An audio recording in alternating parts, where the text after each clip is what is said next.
सभी पत्रकार बंधुओं को नमस्कार। कल पंजाब में 2 स्थानों पर ब्लास्ट हुआ और उस ब्लास्ट के बाद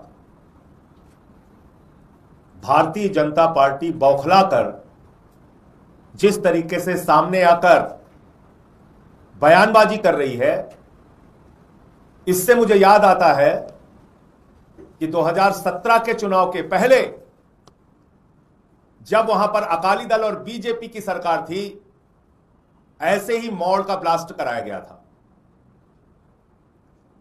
उसका कोई अता पता नहीं चला, लेकिन तब शासन था भारतीय जनता पार्टी और अकाली दल का। और अब जब यह ब्लास्ट हुआ है तो बंगाल के चुनाव के तुरंत बाद बीजेपी कह रही है अब हमारा मिशन पंजाब है। मिशन पंजाब क्या है बीजेपी का? ब्लास्ट कराना। मिशन पंजाब क्या है बीजेपी का? वहां के अमन चैन को बिगाड़ना, नफरत फैलाना, झगड़े कराना, यही मिशन होता है इनका। अब कल से कह रहे हैं हमको आईएसआई से कैसे जोड़ दिया, हमको आईएसआई से कैसे जोड़ दिया। अरे भाजपाइयों, तुम्हारा इतिहास है आईएसआई के साथ का। पुलवामा का ब्लास्ट हुआ, हमारे जवान मारे गए। 350 किलो आरडीएक्स हिंदुस्तान की सीमा में कैसे आई, आज तक इसका पता नहीं चला। पहलगाम के अंदर हमारी बहनों के माथे के सिंदूर उजाड़े गए, उसको लेकर ऑपरेशन सिंदूर भी हो गया, लेकिन आज तक इन सवालों का जवाब नहीं मिला कि वहां से सुरक्षा हटाई किसके आदेश से गई थी, किसका शासन है देश में, किसके हाथ में कानून व्यवस्था है जम्मू कश्मीर की? भारतीय जनता पार्टी के हाथ में। और वहां सुरक्षा हटा ली गई।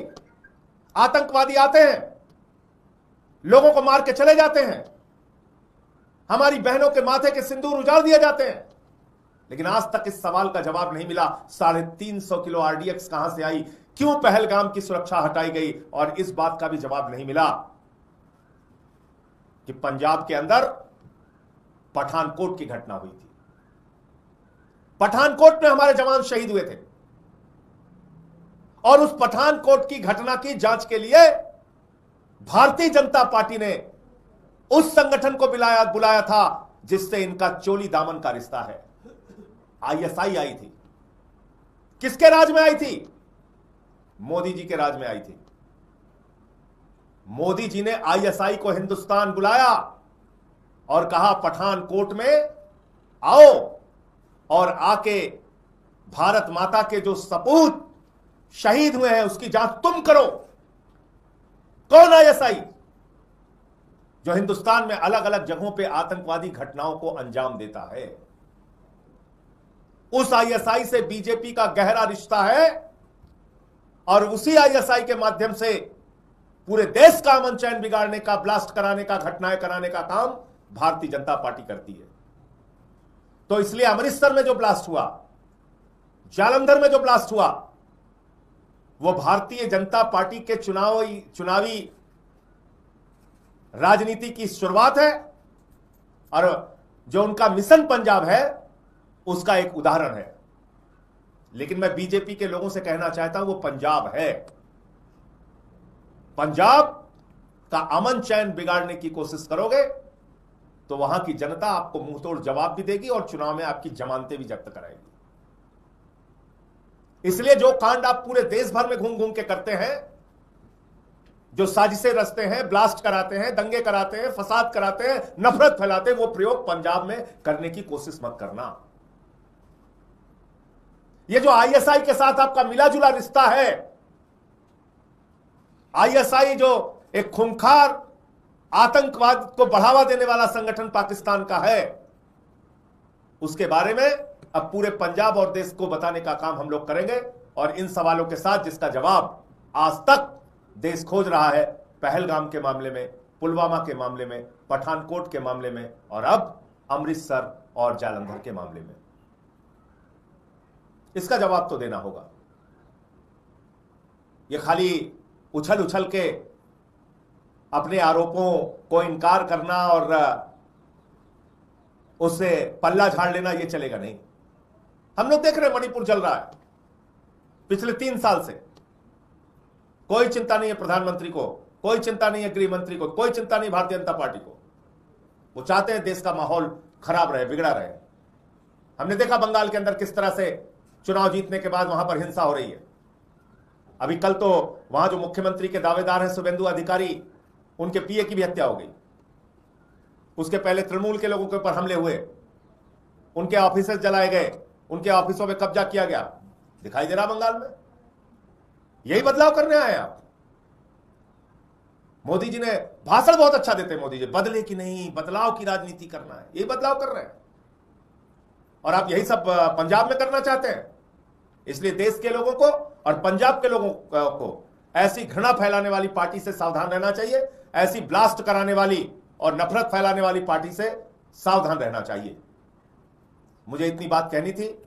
और आपको एक बात और याद दिला दूं कि जम्मू कश्मीर में इनके पार्टी के अंदर तो लश्कर तैयबा का आदमी भी पकड़ा गया था। इनके पार्टी का पदाधिकारी था जिसका सीधा सीधा रिश्ता वो लश्कर तैयबा के साथ था।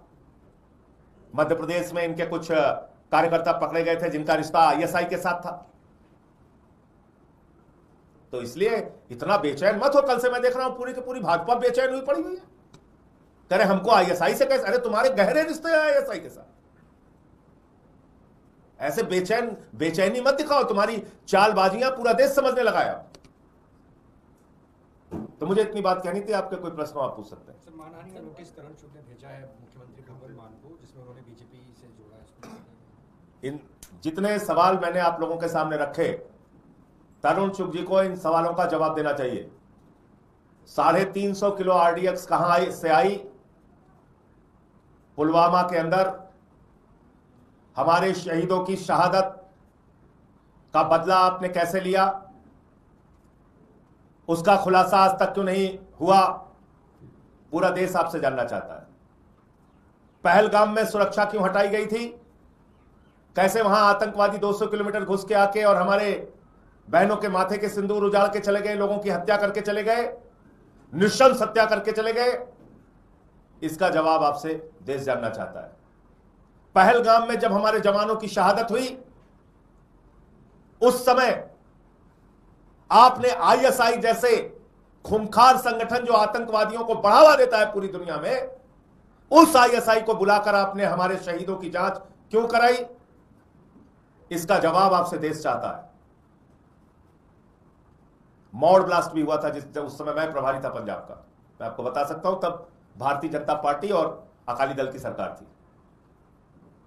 यह भारतीय जनता पार्टी के काम करने का तरीका है देश भर में, जिसको लेकर भगवंत मान जी ने और हमारी पार्टी ने सवाल उठाया। इसलिए आपने जो नोटिस का जिक्र किया, नोटिस अगर उन्होंने भेजा है तो हम जवाब देंगे उसका। सर, तमिलनाडु में लगातार दूसरी बार विजय मिले हैं राज्यपाल से, लेकिन उन्होंने कहा कि आप नंबर लाइए, विश्वास नंबर लाइए। देखिए, अब जब मामला राज्यपाल पे आ जाता है तो मामला जो है वो जो यहां दिल्ली में बैठे हुए मालिक हैं उस पे आ जाता है। तो मालिक जो चाहेंगे राज्यपाल वही करेंगे। राज्यपाल वही ताल बजाएंगे जो यहां से उनको मालिक का आदेश होगा। तो इसलिए ये मत सोचिए कि राज्यपाल कुछ भी कर रहे हैं तो अपने मन से कर रहे हैं। उनको जो आदेश मिलेगा उस हिसाब से वो काम करेंगे। हर खबर पाइए सीधा अपने मोबाइल पर।